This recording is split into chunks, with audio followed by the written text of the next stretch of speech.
using my tablet for videoing right now. I changed my mind. I've decided I don't like this. This is what I was going for. On the end of the last video, I was talking about how I was going to mount the axle to the frame, and I did the thing, and I did it, and I wound up making this custom little indent and all that, and I haven't cleaned it up yet because I've changed my mind. Like, this would have worked and all to mount it, but I don't know. I don't want to do it that way anymore. I'm not afraid to change my mind and just start over, basically. So what I'm gonna do is actually go ahead and order a set of shocks, just two, and 2 wheels next month. So that's gonna use up a good bit of my budget. And then I need a new pair of work gloves and a few really cheap Heim joints. I think I'm gonna go ahead and try to make some form of suspension for it. Little stubby swing arms and things, and stubby little shocks, and I'll order cheap shocks for now because my budget, knowing they're going to be too soft most likely, but at least they'll be about the length that I need and allow me to kind of figure things out, and I'll reuse them on something that requires softer shocks later if I have to. And then put the stiffer ones like I'm thinking I'm going to need. Who knows, maybe cheap shocks will be good enough. We'll see. I don't really think so, but yeah. So the idea is basically, let's get over here and have a look. Right now this frame's upside down, but it doesn't really matter because there's not much to it yet.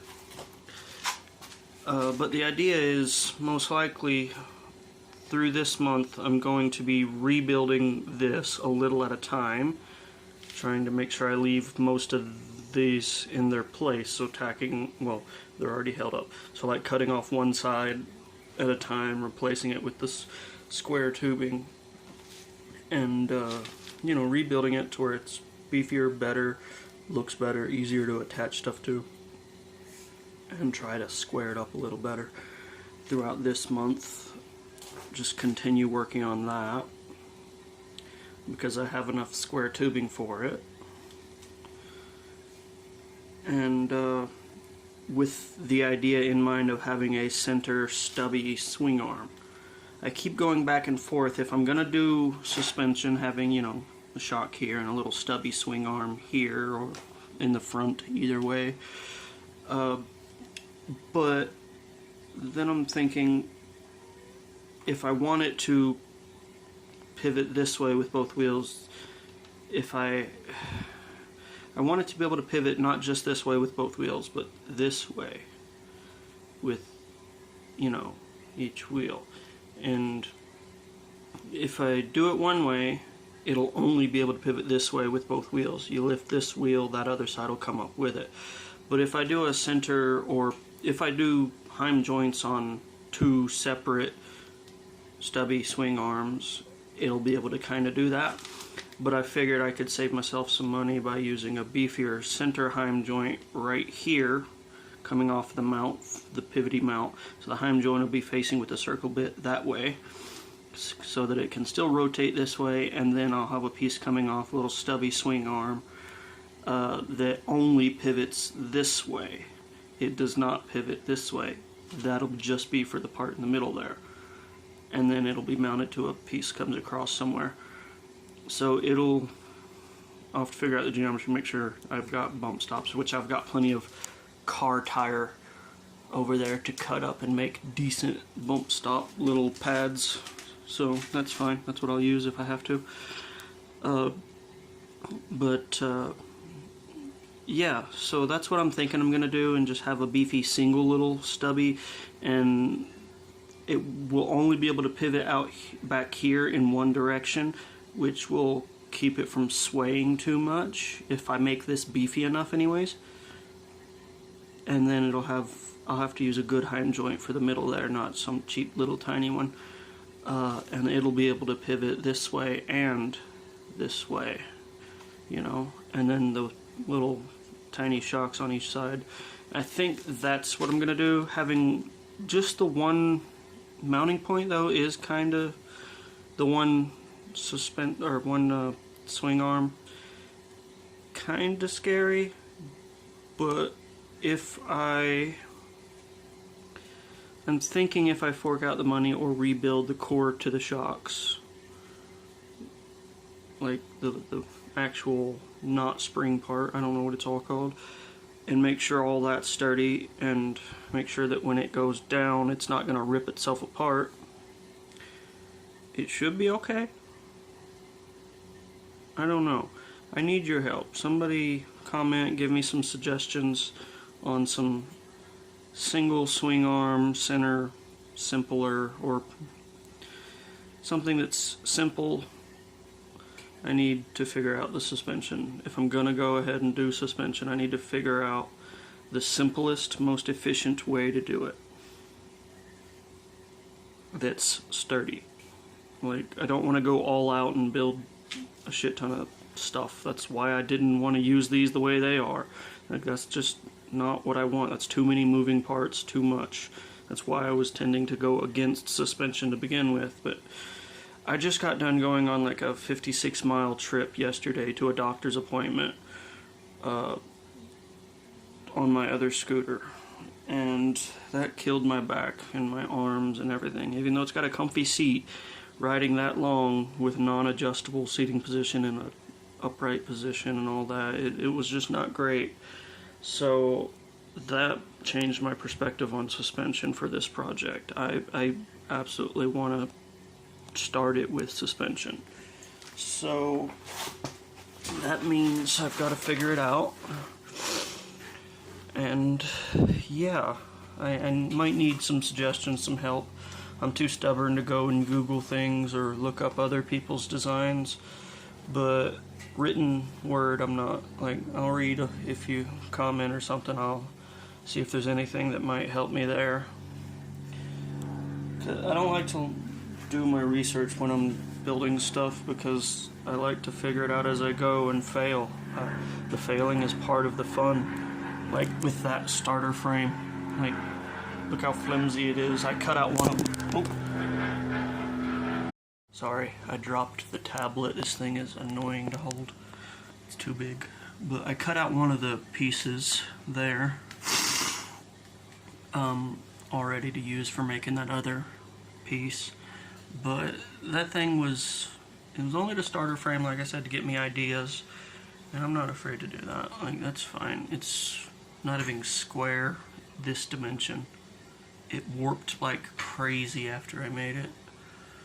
Well, during, you know, because I didn't really think of that. And that's why I wanted to use this 2-inch. It's less likely to bend and warp as I'm welding stuff to it. But yeah, so I'm probably gonna cut those off. I don't know yet. We'll see. I'm gonna leave them for now because it's gonna be another month.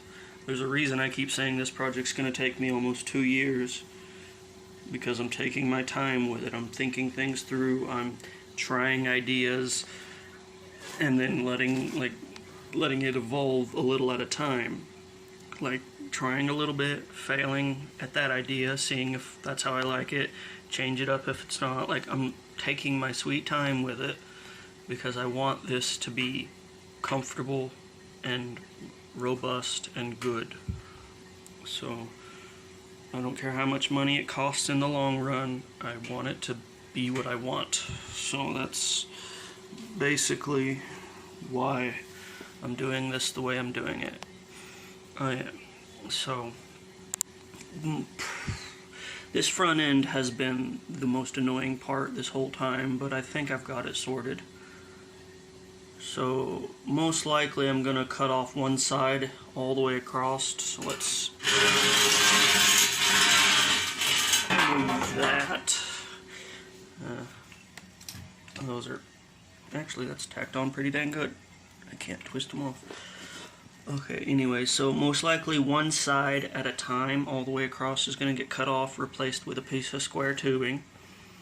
Do like one side, then the other side all the way across, and then flip it and do the same on the other side, and then reinforce it.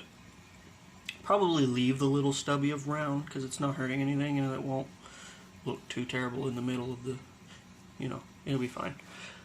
But yeah, and reinforce it and then have pieces coming up. I can only have pieces, unless I use like flat stock to minimize its thickness, I can only have pieces coming up so far. But then again, like, what is that, an inch? So if it's coming off of this by about an inch, rotate, damn you. Let's see, it's not gonna be rotating any further than that.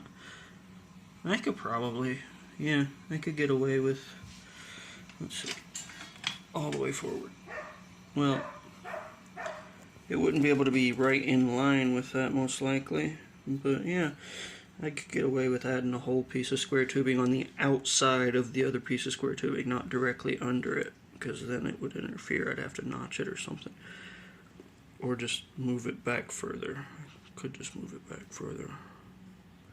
And then have some angular bits that clear this. I don't know. Like I said, I'm still working on it. I already know that's what I'm going to do. Now that I have all of this holding these relatively in their place, which is great and all, I will, like I said, cut out one side and only tack these to the square tubing, because I checked.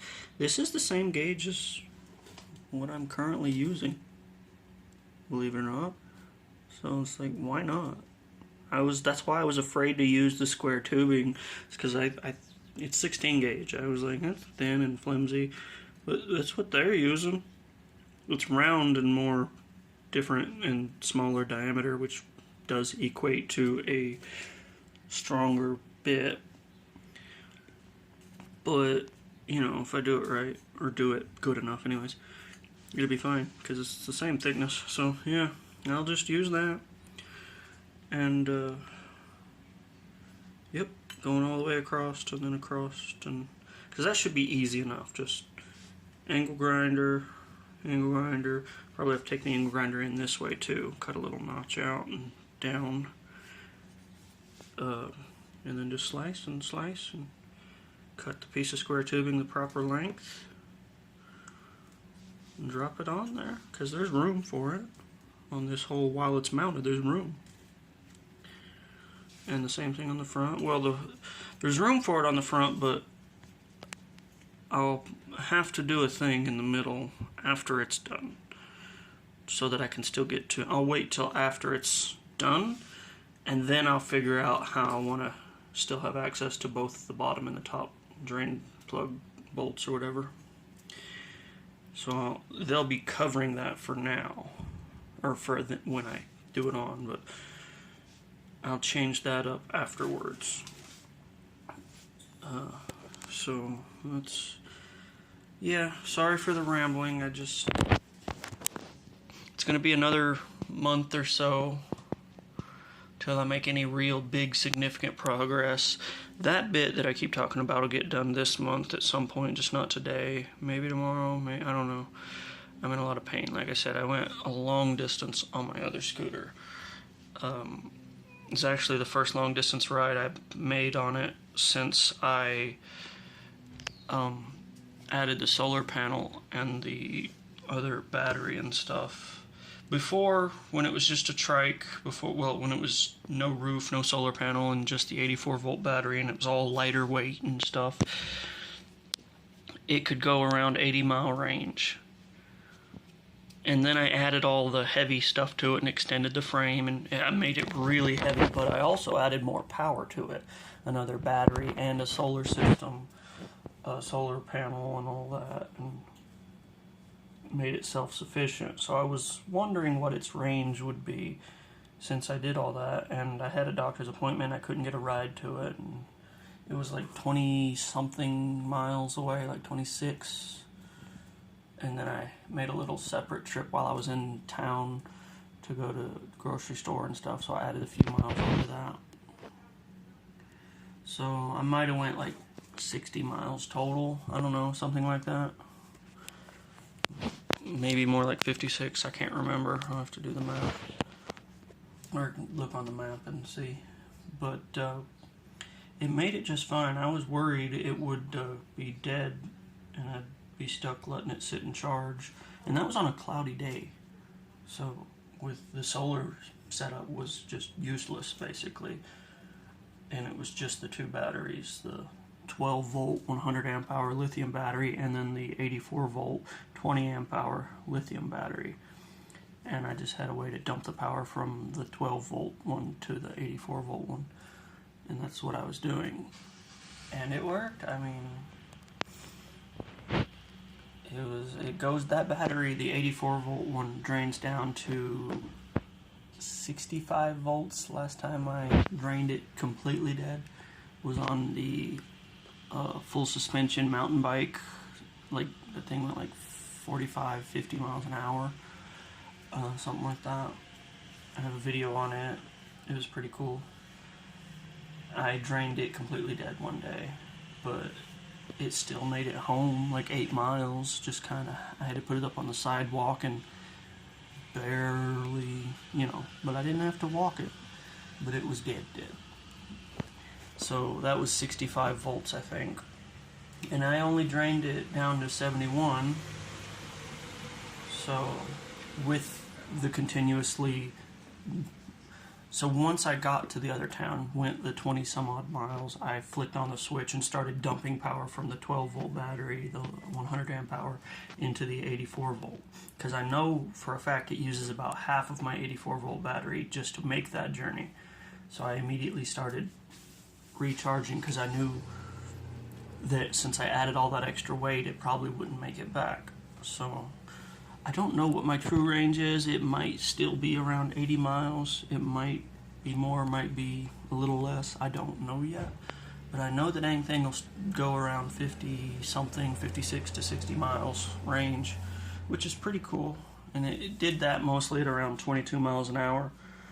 Well, there was some sections where I had to keep up with traffic because it's busy and I can't, the bike lane is terrible and full of potholes and the sidewalk's full of people, so I had to just, the speed limit on the road was 35, so I just put it on the road and kept up with traffic. So that was using full potential, which did drain it a good bit, but it still worked. So, and there's a lot of hills in the way. It was a good test for the range of it, but I don't know, it needs suspension badly. That's why I'm redesigning and rethinking all of this.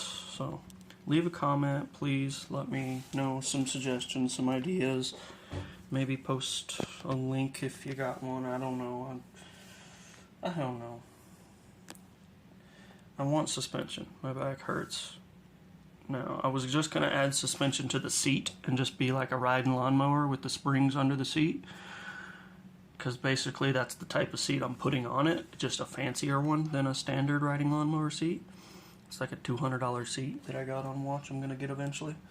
With armrests, and it's fully adjustable on tracks like a car seat, but it's a universal tractor seat. And it's, so I was going to do that, but now I'm like, that's not good enough. I'm probably still going to put springs under the seat and have suspension. And have the seat at an angle like it is in a car and all that. Not the tracks. The tracks will be on a level, but I'll stand off the front of it so that it's at an angle and all that. I'm going to try and make it as comfortable as I can. I have a bad back. I just cannot keep doing this, and I have too much PTSD and anxiety to drive a full-size car. I'm very comfortable on these small little things. I don't feel dangerous at all riding on the side of the road with big rigs passing me and all that and whizzing by me. That's fine. They see me. These things are, I make sure my stuff's brightly colored and brake lights and running lights and all that stuff.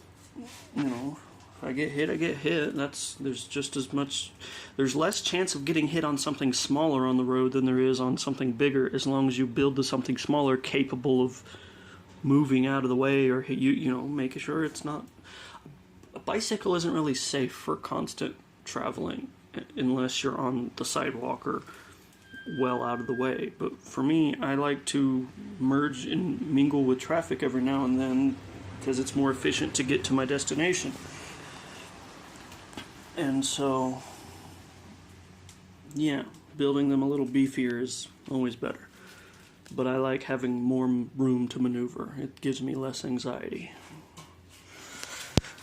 Less stress. But yeah, sorry for the weird video. But yeah, and yes, that is JB Weld. I dropped this axle. Actually, before I bolted it all together one day, I picked it up, showing it off to a neighbor or something. I picked it up and accidentally it slipped out and this part hit the ground first and it cracked a little bit. It's aluminum, unfortunately. It's, you know, I don't really like to work with aluminum much, but I have a shit ton of it stockpiled up over there in that thing. So, but yeah, and as you can see, there's a pinhole somewhere. So I'm going to take the Dremel, clean up all around this crack and there, because the rest of it's fine, so far anyways, and just redo it there. That's why I've got it sitting this way, so that that's upward.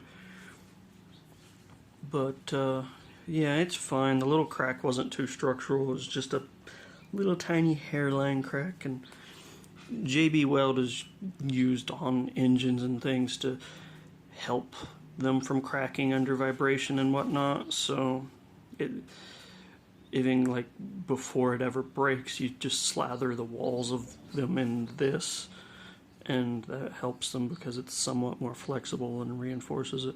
So it'll be fine for this as far as a little hairline crack repair goes. And it's just the diff by itself is relatively cheap, so if I have to replace it ever, that's fine. Which, knowing me, unless this whole back half completely shatters, I'll never replace it. I'll just keep patching the, if it's a continuous issue, I'll just keep, which it shouldn't be a continuous issue. If it is, I will get an aluminum roll of wire for that, even though, you know, that's the shitty welder. You shouldn't really use aluminum through it, but I don't give a rat's ass. I will just do what I gotta do, because I'm broke all the time, and I just don't care. Like, subscribe, leave a comment.